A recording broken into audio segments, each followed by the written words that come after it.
And my first guest tonight is an acclaimed actor, producer, director, screenwriter with such credits as The Breakfast Club, St. Elmo's Fire, The Mighty Ducks, and his acclaimed film, Bobby. I sat down with him recently at French Crust Bistro in his adopted hometown of Cincinnati to talk about the one-night-only re-release of his most personal film, The Way, a labor of love about family and faith and community starring his father, Martin Sheen. It hits theaters on Tuesday, May 16th from Fathom Events. Here's my exclusive interview with Emilio Estevez. Emilio, I came across an incredible quote from you. And you said, film is an illusion, fame is ephemeral, faith and family are what endure. How did you come to that formula? Well, growing up in a show business household where my father stressed that family was important. The work, yes, is important, but at the end of the day, you are left with the people that you love and the people who love you. They're not going to bury you with all of your movies. They're not going to bury you with your work. And so for me, it was the family connection and staying close to not only my parents, but my siblings and now my children and now my granddaughter. That has always been central and a real important tenet in our family. When we last met, and I cannot believe it has been 12 years. Thank goodness we haven't aged a day. Exactly. No, we're rotting inside. That's right. We're rotting inside, but we've been in amber, so we're well preserved. Exactly. You told me at that time, when we talked about faith, that you thought of yourself as a work in progress. Do you still? I think we're all a work in progress. Aren't we that sort of in the center of that piece of marble? We all reside, and we sort of, life sort of chips away and finds the authentic self. But when I watch this movie again, and I just watched it again, this doesn't feel like a wandering film. This feels like it has a particular destination. Do you have a particular destination? Or do you feel you do? I feel like I'm on this extraordinary road, this extraordinary journey where there's so many discoveries being made every day in my life. There are wonderful joys and wonderful disappointments, and I embrace the disappointments as well, because sometimes the lessons that you learn the most from are not necessarily the triumphs of your life. You have to look at every situation as a watershed for learning, for getting to whatever that next level is. And that, I think, has allowed me to re-embrace this re-release of the movie. Because, again, there was a lot of, you remember, we talked about this early days.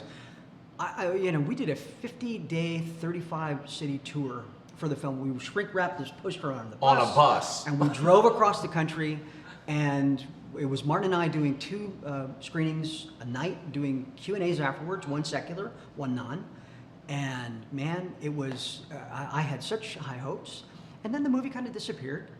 And I was very disappointed. And of course, you put all that effort into something. But then here we are. And again, it's about the journey.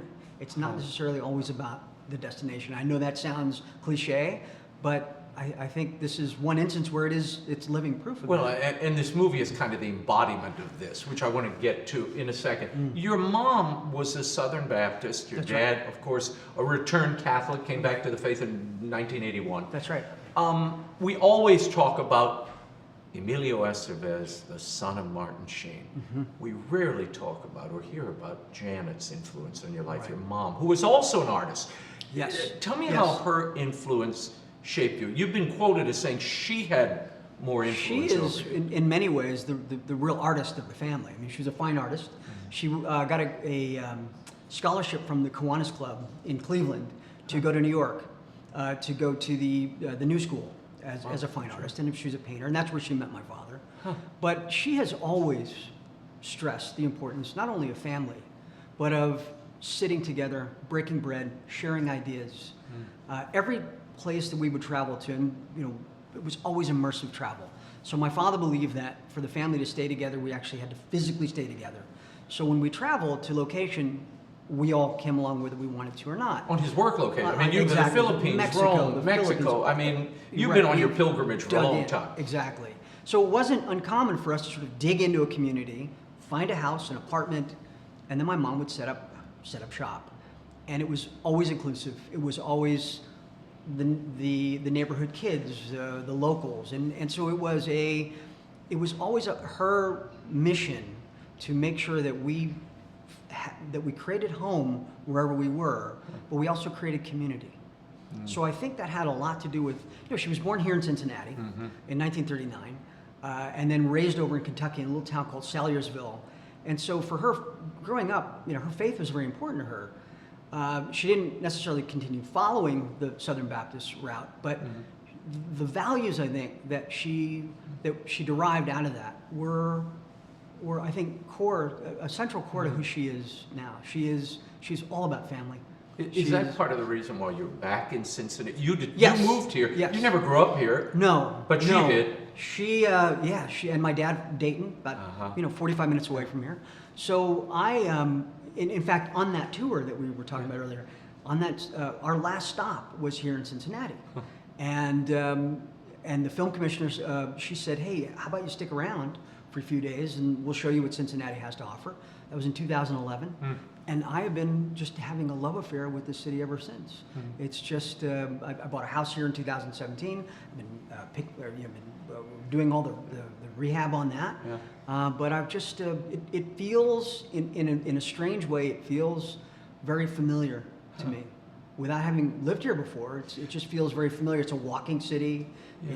It's a very, you can find community here. You have dedicated yourself to independent films, despite your incredible success in studio releases, which you continue to do over your career. I want to talk for a second about Bobby, which is a film that somehow I had missed along the way, and I just saw. Wow. I mean, Anthony Hopkins, Demi Moore, Sharon Stone. I mean, you've got everybody. Harry Belafonte, who we just lost. Harry Belafonte, who just passed away. Yeah. An incredible cast. What drew you to that story, to tell sort of the atmospherics, the surrounds of Robert Kennedy's assassination, all the people around him, some who didn't know him at all? That's right. So, and again, that sort of leans back into the pilgrimage, because we had moved out of New York. We had gone to Mexico to shoot Catch-22, Mike Nichols' follow-up to The Graduate. Yeah. And Art Garfunkel, who'd done Simon & Garfunkel's music, had been in The Graduate, obviously, and now Art Garfunkel was one of the co-stars of Catch-22, and I loved all the music of Simon & Garfunkel. So now we wrapped up shooting in Mexico. We got on a train, and as a family, and with basically all of our worldly possessions, we crossed the border on foot. We rented a car and drove to California, to Los Angeles. And my dad said, the first place I want to see before we get settled anywhere is the Ambassador Hotel, because Bobby had just been shot and killed there the year before.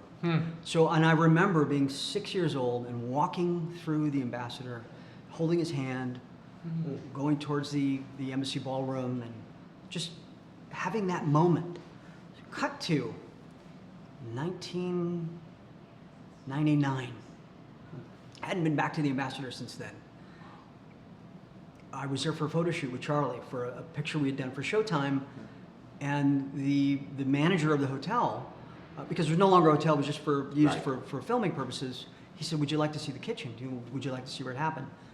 And I said, "Of course." So we went down, he gave us a tour, and I began to imagine what that day looked like, and started developing the story, and said, okay, who was here? How were they affected? Yeah. Because what we lost that night, and we all know, we lost an extraordinary opportunity. Yeah. I think his presidency, and I have no doubt he would have beaten Nixon. No, my pal Andy Williams was there and talks about held his head, was there at the moment it happened, and it haunted him, well into old age. The other big film that I recently saw, in 2018, there was a big Library Association meeting in New Orleans. You premiered it. That's right. It's a movie called The Public. That's right. And this is about a library. Shot here in Cincinnati. Library. I know. Yeah, Again, right here in here are all the Cincinnati. threads coming together. Yeah. I love origin stories, where these stories come from. This is a story of a public library, really as a refuge. That's right. Not only an imaginary one, but a physical one. And That's right. a group of homeless people basically occupy the library during a terrible weather event. They won't leave. That's right. And it ends up being a meditation on the power of public places, the importance of libraries, but also our obligation to the poor. That's right. What made you do that? And more importantly, what's the connection between the public and the way which preceded it? I mean, I think that it's not hard to see how I would have been influenced by my father's activism growing up. And oftentimes I would watch on TV, I'd see him get arrested. It never really made sense to me. It was always nonviolent civil disobedience. And you'd see him reciting the Lord's prayers. He was getting carted off in handcuffs into a police car. And I thought, what is he doing? Why is he doing this? He looks insane. But over the years, it dawned on me that what he was doing was necessary. It was necessary protest. And he was grounded not only in his faith, but it was also grounded in his, I think, who he really is. My dad has always stood up for the poor. He's always stood up for the marginalized. He's always been there from the time he was a boy. He's always been that guy who said, "Hang on, I object." And so it was. That's got to be hard to watch as a son. It was. And it makes sense of as a young boy. It was. And so for me, as the public began to develop, and it started as it was a news article in the LA Times. It was a guy named Chip Ward, who was a librarian who was retiring from Salt Lake City, the library there, and he said, on my way out the door, America needs to know that the libraries in this country have become de facto homeless shelters. And he says, I don't have the solution, but we need to start paying attention to why libraries are important. And so I was so moved by this piece, and I was looking for a follow-up to Bobby. I thought, as an independent filmmaker, it's one location, it's a lot of characters, it feels like the right follow-up, it feels like the right sort of movie to do next, to tackle next. It didn't get made in the time frame that I had expected it to, and I pivoted to make The Way instead. And The Way, in some ways, it was, I think, for me, a better follow-up to Bobby. It's a movie that takes place in the exterior after Bobby was such an interior, and it allowed me to focus on 4 characters as opposed to 22. And it got me sort of, again, trying to, learning how to make a movie with less. Because we had a small crew, we had a limited time. Natural light. In all of the elements, however they may come. And so for me, I learned how to be, I think, more flexible, more dexterous, more sort of like, okay, as a filmmaker, I thought it was a really important experience, and allowed me to be a better director when we tackled the public. And no studio would touch The Way. When you went to them, they totally missed it. You want to make a movie about 4 people walking? What is that? And I said, well, it's not really walking. It's kind of a metaphor. It's kind of like the retelling of The Wizard of Oz.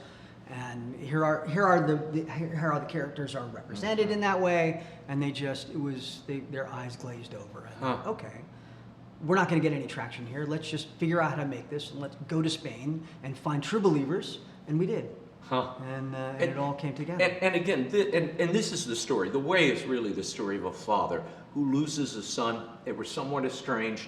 The son had been on the way, going down the Camino de Santiago, and he dies. And his father goes really to complete the pilgrimage. That's right. This is rooted in a personal family story, though, for you. It is. Not as dark. Yeah, thank goodness. No, it's a little more, it's a lot more joyous. Yeah. My son was working as my father's assistant in 2003 during the West Wing. And my dad had organized a trip to go to Ireland and Spain. And he'd always wanted to visit the Camino, because Santiago de Compostela is about 50, 60 miles from where my grandfather Francisco was born. Wow. So he had heard about the Camino. He'd always, envisioned that, someday he would walk it. But now, in his late 60s, there he is during hiatus for West Wing, and he says, "Let's just go drive it. Let's just go see what it is." My son went with him, and they were in a town called Burgos as they were traveling along the Camino. and they stopped at what's called a Casa Rural, or an albergue, and it's where they take in pilgrims for the night, and they feed them and house them and as on their journey. On their way. And a young woman walks into the room, and my son takes a look at her, and he falls in love, secretly. He comes back to the United States and says, "Dad, I'm going to university." I said, "Hang on, what's her name?" And he says, in truth, he says, "I've met an extraordinary person. He says, I want to live in Spain, and I'm out of here." So he goes to Spain. He lives there for 9 years. They got married. They got married the year that we started shooting. They got married in 2009. Wow. And now you have a granddaughter. And now I have a granddaughter, which is another miracle that came out of the Camino. Wow. And our experience with the Way. Now, this is, of course, the backdrop of this, and the role you play is that of an estranged son from his father. That's right. That really could not be closer to the reality of you and your father, Martin, who are very close. We are very close. Why yeah. tell that story? Well, I wanted to create, obviously, friction between the father who has this very sort of comfortable, cozy country club life. We open the movie and he's out on the golf course and he's playing with his doctor buddies and they're all making silly jokes to each other. And then he gets this horrible news and that his son has died on the Camino de Santiago. And he says, "I don't even know where that is." So what I wanted to set up was this, not only the friction, but the son was sort of this sort of free spirit. Right. He'd been in the world of academia and he sort of broke free from that. He was more leaning into the sort of the Margaret Mead school of cultural anthropology. So he had to see the world. And his dad really didn't understand that.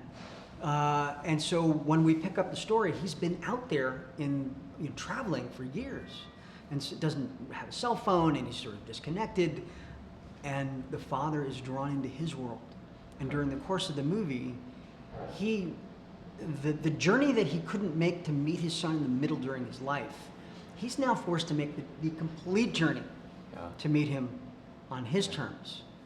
But it's for Tom, it's for the father, not for the son. And I love how you describe it. You say the backdrop is this homage to The Wizard of Oz. That's right. But which somehow, even though I saw it all these years ago, Right. I never made the connection. Sure. Because I was focused on, you've got these three people who are essentially non-believers wrestling with faith and life and right. what this all means and their role in it.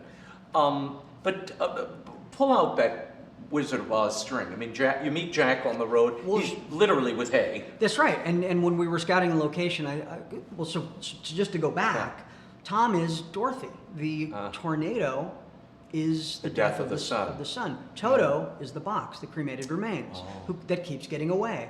We meet the Tin Man in Sarah, in her brokenness, in all the gadgets that she's got on her. Her heart is broken. We meet the Dutchman. The Dutchman is the cowardly lion. He's, there's that scene with El Ramon where he says, "What are you all, 5?" He says, "No, just scared." So it's like, again, I drop these little, and when so we're scouting locations, and we're trying to figure out where we find Jack on the Camino, and we're in a van with the rest of the crew, and I saw this hayfield out, and I thought, how do we get there? That's where we meet Jack. And so everyone's looking at me, it's like, and at one point the production designer named Victor Molero, this very gentle man, he pulls me aside, he says, "I don't mean to offend, but are we telling a tale?" I said, "Yes. We're telling a tale. We're telling a tale. We're telling a tale." And he says, "Okay, I get it now." So Jack is the scarecrow, suffering from writer's block, therefore looking for his brand. How important are these spiritual journeys? They're essential. Why? They're essential because that is the only way we get to know ourselves. That is the only way. We only come to know ourselves through the work that we do to figure out who we are. Because I think, isn't that the essential question from the beginning of time? How did I get here? Why am I here? And what is my purpose? Well, how can I live a purpose-driven life? Yeah. And it restores your sense of wonder and awe, which this movie, watching it again, you're kind of in awe of the natural beauty you captured here. Yeah. I mean, and of course the finale, which is spectacularly beautiful. In Santiago, it's just, and which we didn't have access to. Yeah, tell us about that. It's one of those providential moments. Well, they thought, well, if you are filming in the cathedral. We can't really control how it's going to be portrayed. And I said, listen, we're doing a movie about the Camino. We have to end. It ends here. You know that. He says, well, the Junta de Galicia, the government there, they said, we can try to help you, but we can't guarantee that you'll get access. My son and my Aunt Carmen, who lives in Madrid, and my father went ahead of us. Like, I think we were 2 days behind, and so shooting on the Camino. They leapfrogged us, went ahead, and sat with the bishop, and basically told him the story about how they got there. My aunt is a teacher in Madrid. My son married a gal from Burgos, and by the end of the meeting, he was laughing, and he thought, my gosh, he says, if you want to shoot here, it's yours. He says, but you only have 3 hours. So I thought, okay, we've got 10 pages in the cathedral. How in the world are we going to shoot this in 3 hours? And they said, nada más, 3 hours. I said, okay. And that included the Portico de Gloria, which is which they had not, it was still under construction, and they hadn't opened those doors. So they were sealed. They said, we'll open those for you. But that 3 hours includes that. So we had 4 cameras. We were running around like mad. And then they said, well, you still want to be one of the guys that pulls the boat to Famero? And I said, of course. I said, but I don't really know. And the mass had already started. And they said, just follow the other guys. And they threw this purple robe on me. And I said, well, what do I do? What if the thing? They said, don't worry, just pull down, pull down. I said, okay. And while we're filming, so I'm directing. I've got 4 cameras running around. I'm hoping and praying that everybody's getting everything they need. But in the meantime, I march out there with these, other guys in these purple long robes. And I was like, okay. And I look over at my dad, and I'm pulling this thing. I'm going, I hope we're getting this. I hope in the 3 hours that we have. And sure enough, at the end of that 3, pick up your cameras and go. You had it all. You got all 10 pages. Or you had to cut a few. We cut a few. Yeah, we sort of, and there was no time to really work with the actors and say, this is what happens. And I said, whatever inspires you. I said, give thanks and praise. I said, whatever inspires you. I'm going to follow you around, find a seat, look at a relic, look at the grandeur of where we are. I said, I'll follow you around with the camera, whatever happens. And so Jack, the Irishman, who is, he's a non-believer. He has that moment where he's sitting in the pew and he just starts weeping. I thought, that's exactly it. Of course. There's the moment. And Yorick, who plays, Joost, the Dutchman. Yeah. When the moment where he falls to his knees, it was, and he fought me on that too. He didn't want to do it. He says, well, why am I the only one who has to fall to his knees? Why aren't the other ones doing it? I said, Yorick, you're the only one who can. And again, even when he was doing it, he thought, this is rubbish. And he does it, and it's beautiful. And it's that moment where it's like, of course, he's the only one who could do it. And it's it's a profound moment.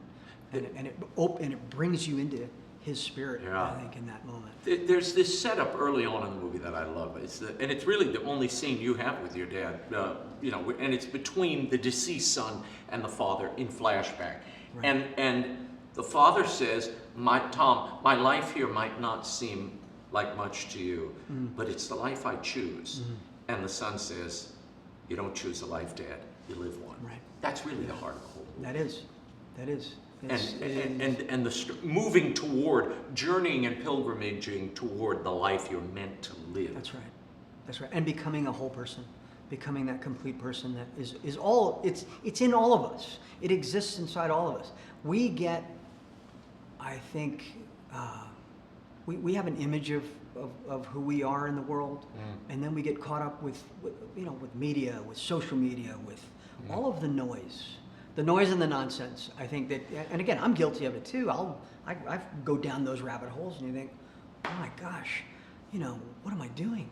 This is not my mission. Yeah. My mission is to keep working and to keep trying to improve myself, my life, people around me, as not only as a human being, but as an artist. Yeah. And so that is the struggle, I think, for a lot of us, to remember to get out of our own way.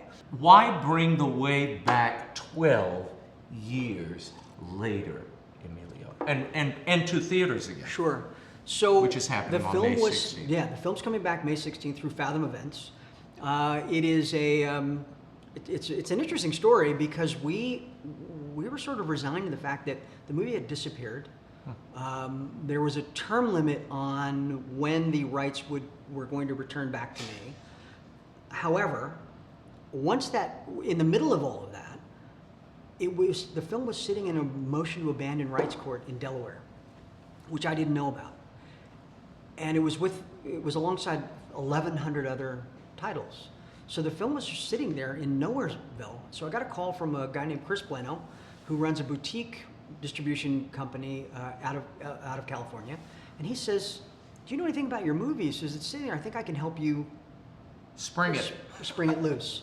So we began to work on this, and this was in late 2020, 2021, and it's taken this long to sort of get it out, repackage it, reboot it. Fathom Events, they like to do what's called added value.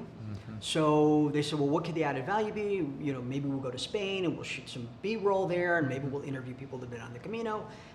My girlfriend Jackie had this crazy idea. At the time, it was crazy. She says, why don't we just call Rick Steves? Why don't we just call him? And he's the most well-known, most loved travel icon in America. If he gets involved, I'm sure he would love this movie. So I said, well, I don't have his email. I don't have his number. She said, well, I have his generic. We write him. The next day, Rick Steves calls. And he says, hey, Emilio, it's Rick Steves. I said, really? And so we had a big laugh. The next day, we were on a Zoom. That weekend, he was on a Zoom with Martin and I, and we were discussing what that would look like, what that conversation would look like. The next pilgrimage that we took was we loaded up onto the Amtrak in Los Angeles. My mom, my dad, Jackie, and I went to Edmonds, Washington, to Rick's hometown, set up cameras in his father's piano, his former piano sales room. Wow. It was called Steve's Sound of Music, where they sold pianos out of, and it's now a bar called the Church Key Pub.